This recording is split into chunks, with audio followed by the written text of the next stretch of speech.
I want to share with you something right now that I stumbled across today doing just normal football research, and I think this is worth sharing. The team that has massively overperformed, exceeded expectations, is undoubtedly Bournemouth. And the same goes to say for Andoni Iraola and what he was expected, especially coming off a season where you sold practically your most valuable players, three in defence, and then obviously Semenyo to sort of the winter transfer period. I want you to take a look. I'm going to pull this up. The Bournemouth results, and it's very much been a season of two tales. They started off going unbeaten in their first 6 games, beat Brighton, beat Fulham, beat Nottingham Forest, due to Crystal Palace, due to Leeds, and due to Newcastle, right?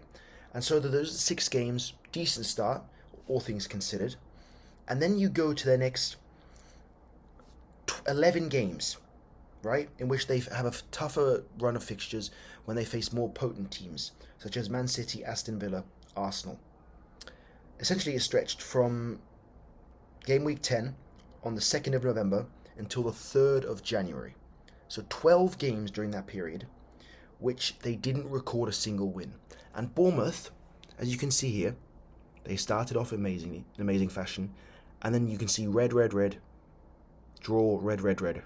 So they had 6 losses and 5 draws. So 11 games in which they didn't win. And there was a time period where I believed that they could be in contention for going down. That's how dire the situation looked. But ever since the 3rd of January, which, by the way, was the first Premier League game in the new year, they haven't lost.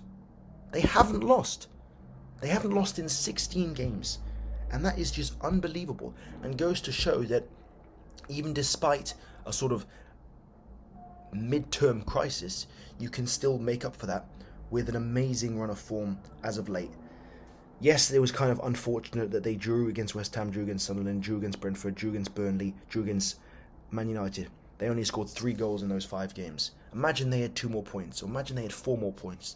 They'd be in the race for top 5. So in my opinion, not only have Bournemouth massively overperformed, but for the results, you look at them, they've underperformed, because they should have come away with more wins. They should have come away with more points, which would have put them in, as I said, top 5 positions, which would have been a remarkable fairy tale.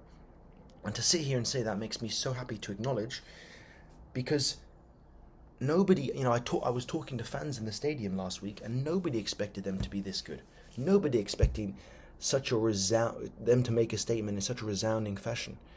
And it's very compelling, and I'm really thrilled. So that's the anomaly of this year's season. Bournemouth doing so well, and it really being a season of two tales.